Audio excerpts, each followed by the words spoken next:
ஸ்ரீ பிரம்ம வைவர்த்த புராணம் முதல் பகுதி. தோற்றுவாய்.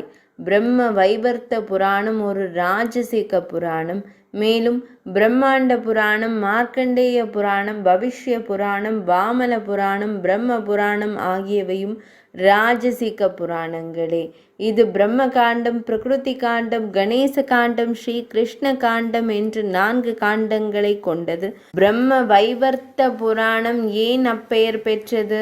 அது பிரம்மனை குறித்தும் அவருடைய வைவர்த்தம் பரிணாம வளர்ச்சி குறித்தும் விவரிக்கிறது. இது 18,000 ஸ்லோகங்கள் கொண்டது. ஸ்ரீ கிருஷ்ண ஜென்ம காண்டத்தில் பிரம்மதேவரின் சகுணம் நிர்குணம் இரண்டையும் விவரிக்கிறது.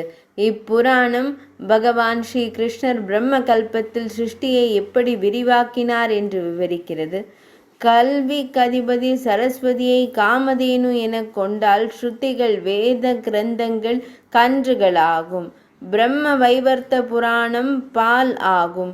வேதவியாசர் அந்த பசுவிலிருந்து அதை கறந்து எடுத்தார்.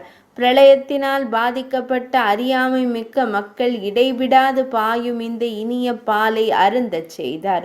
இந்த பிரம்ம வைவர்த்தக புராணத்தை சூதமா முனிவர் முனிவர்களுக்கு நைமிசாரண்யத்தில் கூறலானார்.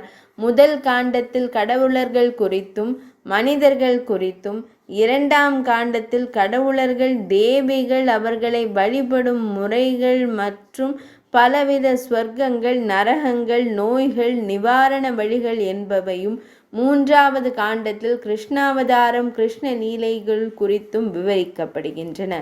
முதல் பகுதி இனிதே நிறைவடைந்தது.